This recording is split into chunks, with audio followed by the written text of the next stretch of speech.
My name's Amar Alwitry. I'm a consultant ophthalmologist working in the East Midlands.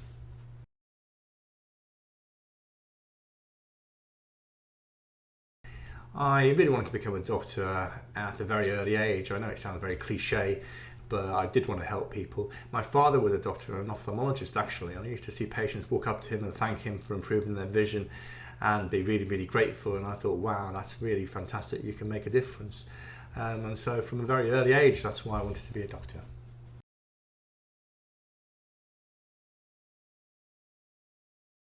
My father was an ophthalmologist. I saw patients really delighted with the work he did for them and improving the vision. I used to come up to him so grateful with tears in their eyes, and I thought, yeah, that's something that I could really do.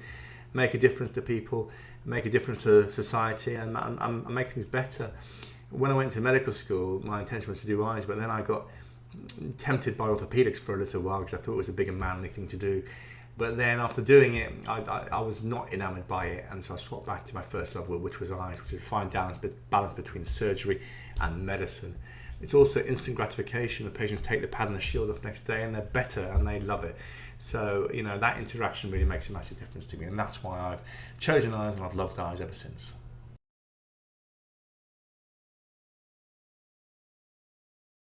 The most rewarding thing is the patient and their reaction and the ability to make a difference to their vision.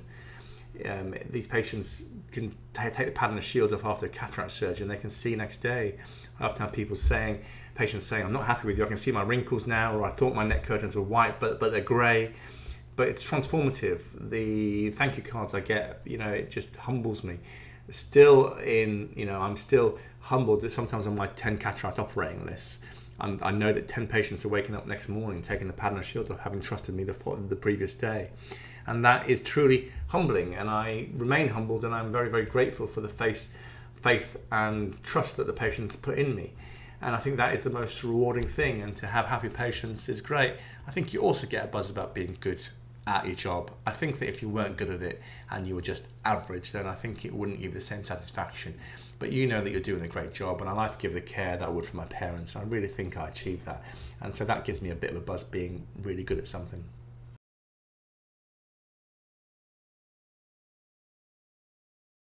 I hope my patients feel I'm approachable, I'm friendly, I'm open and honest and nice.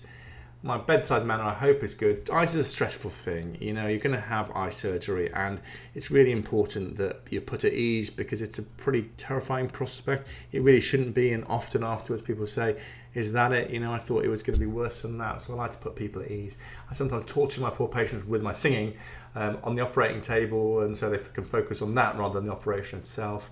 I do think the two-way process is a partnership between me and the patient, and I really think that they hopefully value the interaction which we have, and they feel special because they are special. They've come to me and seen me, and I'm humbled by them picking me to look after them, so they are special. I hope I make it feel that way.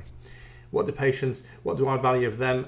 It's the trust. It's the fact that they've picked me. A lot of my work is private practice now, and so they're picking me. They're forking out their hard-earned money, or they're going through their insurer and picking me to undertake their care. I often get people who work in the hospital bringing their parents to me, and that's the most humbling thing because they obviously can choose anybody and yet they choose me, and I find that humbling, and I'm really, really grateful. It's a partnership approach, and actually I wouldn't be able to do it without the optometrists who refer to me, and then I can look after the patients. But it's a two-way process. It's a team approach, and me and the patient make a good team usually.